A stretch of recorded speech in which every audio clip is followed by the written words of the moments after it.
Nous nous trouvons ici dans l'équipement fleuron, l'équipement phare de l'INSEP.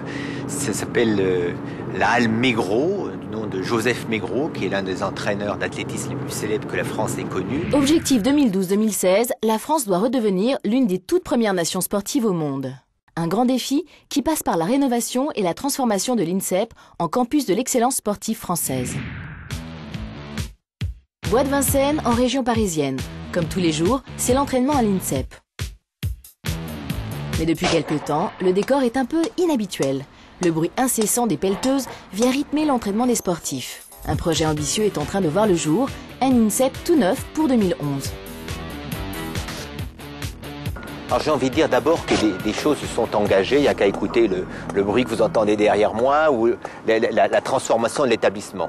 Il y a d'abord un très grand plan qui a été acté au mois d'avril 2004, qui est mis en œuvre depuis 2007 avec beaucoup de volontarisme et qui voit l'État engager plus de 165 millions d'euros pour la transformation du bâti. À la fois les bâtiments de couleur ocre qui font un peu la célébrité de l'INSEP et d'autre part toutes les infrastructures sportives qui sont dites en zone sud. Changer de peau, mais aussi changer de nom. L'INSEP va devenir l'Institut national du sport, de l'expertise et de la performance.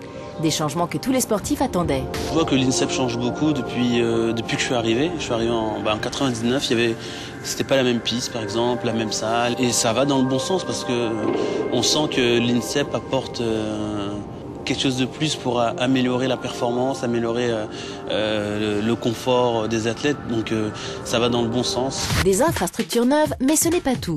L'INSEP mise aussi sur l'innovation et la recherche. Si tu as le moindre souci, si tu souhaites ressortir parce que tu ne te sens pas bien, eh bien tu reprends la même issue, tu reprends la porte donc à -110 pour ressortir à -60. D'accord, pas de souci. Une technique de pointe a d'ailleurs fait son apparition en 2008, c'est la cryothérapie. Alors, c'est quoi la cryothérapie? Comment ça marche? Démonstration. Tu passes donc dans la pièce à -110. Décontracté, bouge tes bras, voilà. Petite marche. Alors tu vois, tu as une caméra juste en dessus de toi, là, et on te voit très bien tourner dans la pièce. Là, tu es à -110,8 exactement. Et donc là, tu es à 1 minute. Tout va bien? Toutes les extrémités du corps sont protégées. À cette température, pas facile de tenir 3 minutes. Alors Myriam, les premières impressions? J'ai mon corps qui me pique en fait. Ça picote de partout et j'ai très froid. On a plusieurs pistes d'intérêt pour les sportifs dans le cas de la cryothérapie. Tout d'abord, améliorer la récupération. Vous avez donc des sportifs qui sont sollicités quotidiennement et qui cherchent à mieux récupérer. Aujourd'hui, on peut penser qu'à quantité et qualité égale d'entraînement, c'est le sportif qui récupérera le mieux, qui aura le plus de chances de réussir à monter sur un podium. Luminothérapie, IRM posturale unique en Europe ou encore balnéothérapie prochainement.